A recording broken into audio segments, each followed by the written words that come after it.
Hi guys, I want to first of all apologize because I kind of look sleepy because the time right now is 1 a.m. Okay, almost 12:30. I have this makeup.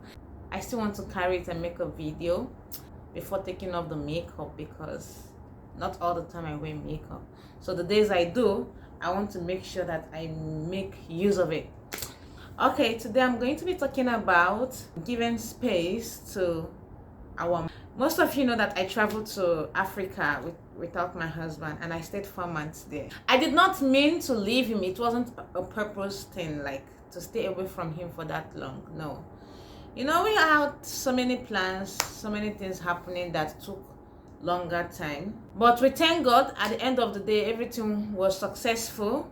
And that moment I was away from him, I get to know that I love this man so much, and he get to know that he loves me so much.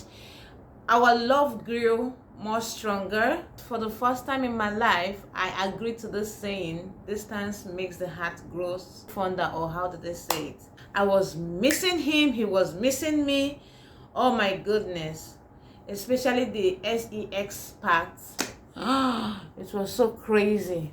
That moment you feel like doing this stuff, but the person you want to do this stuff with is very much far away from you.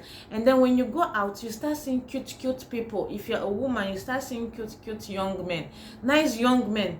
From nowhere, they start being nice and kind to you. Like one day I was going to the bank when I was in Nigeria, and this young man saw me and smiled. And you know me, I have PhD in smiling. I smiled back at him, and then I saw sugarcane. You know, since I was in Nigeria, I want to have a taste of all the things I used to have when I was a child or when I was growing up. So sugarcane happened to be one of them. So after I finished smiling at this guy, I called the sugarcane guy. This is happening in the north, to come and give me sugarcane. And when this guy that smiled at me heard me calling the sugarcane guy, he said, "I go chop, oh, I will eat, oh." I smiled at him back. I said, "Yeah, come and get." He thought I was gonna joke about it. I said, "Come and get sugarcane." Come and get sugarcane. Come on, I'm not kidding. He said, "For real?" I said, "Yeah."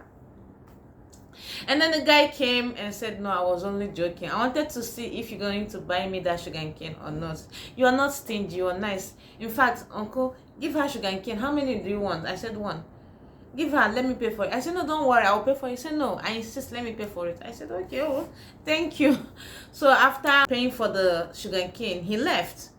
And when he left, I was still walking towards the bank because the place I followed, there was no keke passing that area. There are some areas that keke or tricycle is not supposed to pass. So I met him again on my way again, and he's like, "Wow, we met again." I said, "Yeah." He said, "Can you give me your number? Let's hang out." I said, "Why not? Sure, give me your number, I'm gonna call you." Okay, I don't have my number offhand. And then he started asking me, "Are you married?" You know, I'm always wearing my ring. I showed him, "Yeah, I'm married." He's like, "Oh, really? How many children do you have?" I said, "I have two." He said, "Really?" I said, "Yes." He said, "But do you want us to still meet?" I said, "Why not? If you want us to meet, we can still meet." I said, "But I will call you. Give me your number." So he gave me his number. I saved it in my phone. I never called him. I never called him, and this guy is handsome, guys. So another scenario, I went to buy yogurt for my son. Some guys asked me to give them some yogurt because they saw me carrying like 6 yogurt, you know, farm fresh yogurt. They were like, "Auntie Noli, you go finish all these ones." I said, "Yes, why not?" They can say, "Give me one now." I took the yogurt to them. They were a group of young men, 3 sitting down there. I took it to them. I said, "Get." They were looking at me. I said, "Go ahead, get. You wanted some yogurt, right? Get." He said, "No, but first, auntie, who owns this yogurt?" I said, "For my children." He said, "No, it's for your children." I said, "Don't worry, I'll go and buy another one. Get." He said, "No, don't worry. I don't know that you will give me something. I thought you will just, ignore me and pass, but you gave to me." I said, "Because you asked me to give you some. Get." And then when he refused to get, I brought out some money for the yogurt and gave to him in his hand. I said, "Go and get yogurt." I left before he asked me for number because I don't want. And these men are very, very cute, guys. So your exes will start messaging you how they missed you, how they wished they had you, how everything blah blah blah. They start telling you look so beautiful now. Oh my goodness, if not for one thing, you should have been my wife. Come on, I know the stories. I don't want to hear the stories, you know. The goal is, don't fall for it. Of course, temptation will happen, temptation will come, but do not fall for the temptation, because if you eventually fall for it, everything has scattered. It will take the grace of God for someone that truly knows God to forgive you. It might not be intentional, because like what I'm saying, a lot of things are out there happening. A lot of guys are out there seducing girls. It's not only girls that seduce men, men to seduce women, okay, and women to seduce men. So a lot of guys there, especially young men out there, are looking for married women to seduce. Once they get you, they will start using that to, you know, sleep with you, telling you they love you. Maybe they will be giving you sex. I don't know the kind of sex that your husband cannot give to you. You understand? I know, let us tell ourselves the truth. Most of us were having sex before we get married, right? So the sex you had with this person must be good, and that was why you continued to, you know, you went ahead to marry them. But you know, sometimes these people can change. They will not continue sex the way it was before.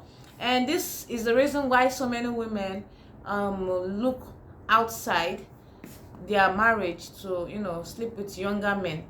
Well, if you must do this, it's not good. I'm not here to judge you, no, but defiling your marital bed or marital whatever is not good as a child of God. And if you respect marriage, you will not do such. If you are being sexually starved, you should talk about it with your partner. You know, ask them questions. Am I satisfying you? If they say no, tell me what to do. Ask them questions, you know.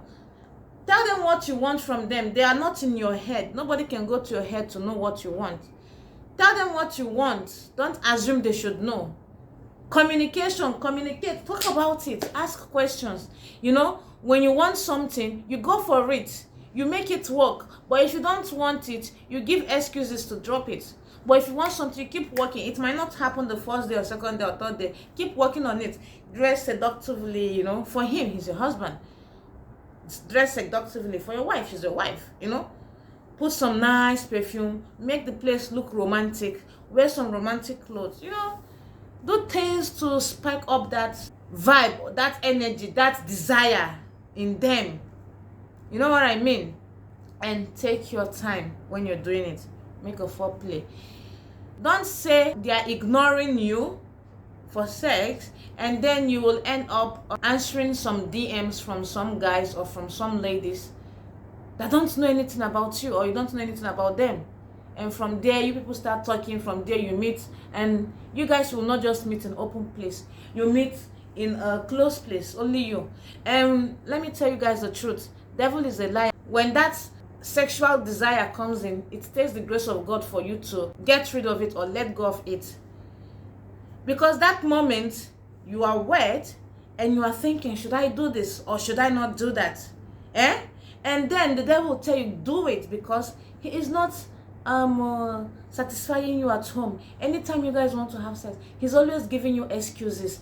Today, tomorrow, every day excuses. You are tired of excuses and you don't want to divorce him. So just do it. Nobody will know. It's going to be between both of you. My dear, don't do it. Whether you are a man or a woman watching me, try not to do it, please. Because one day, that person that you're doing it with might get tired of you and tell you they want to stop. And you know the way the devil is working. They don't want to stop. They want to continue. And if you refuse, they'll start blackmailing you. They'll say they will tell your husband. And once your husband hears it, or your wife hears it, it's a problem. Or they'll go ahead and ask you for money.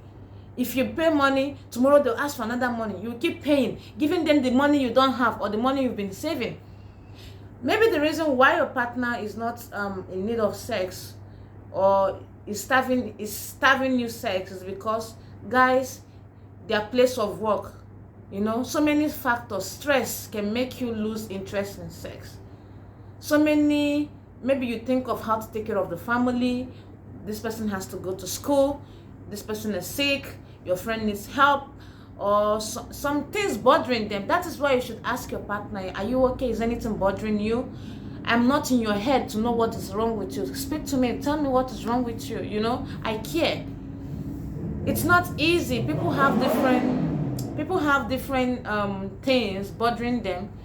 So you just have to be nice. It doesn't mean they don't want you. No. Doesn't mean like that.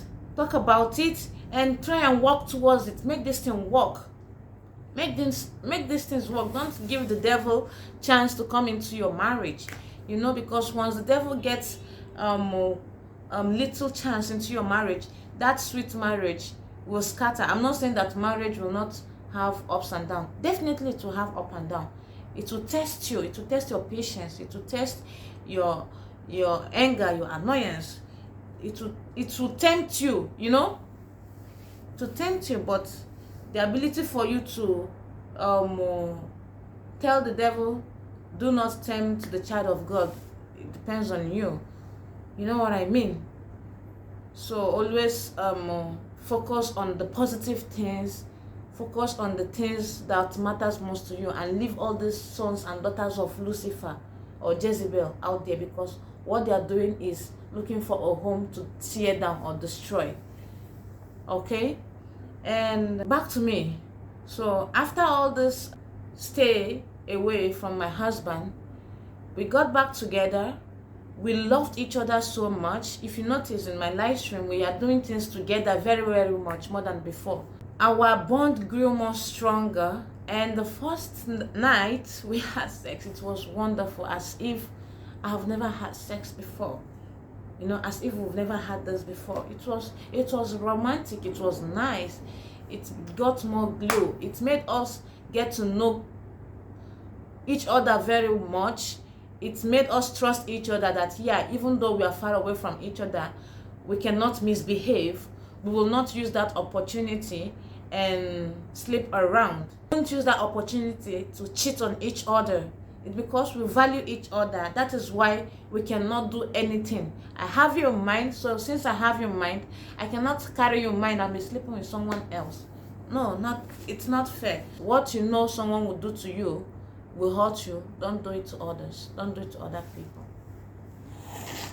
Majesty is snoring.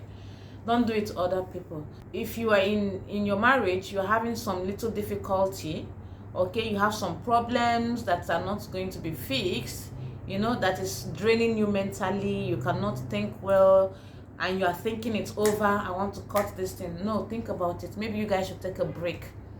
Take a break. I'm not saying we had issues in our relationship. No, this is me going on vacation. But for anybody that had issues, take a break. Okay?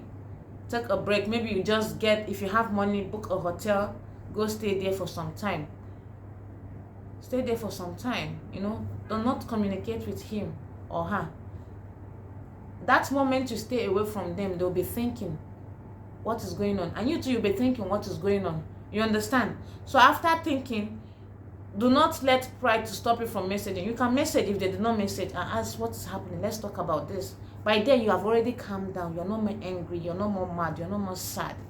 You calm down and you guys will talk about this that happened, and try to make it work. So that moment you are away from him or her, that moment they realize that they don't want to do without you. They don't want another person to have you. That moment they are thinking about how beautiful your body was or is, and how beautiful your soul is. Imagine you in the arms of another man, or imagine you in the arms of another woman. So they will be forced to make things right. They will be forced to compromise. They will be forced to sacrifice. You know, and it will work, and God will continue to bless you. Okay, I wish you all the best in your marriage and in your relationship, and do not give the devil the chance to come and tear down what you've built up. Thank you so much for watching, and do have a wonderful night. Bye.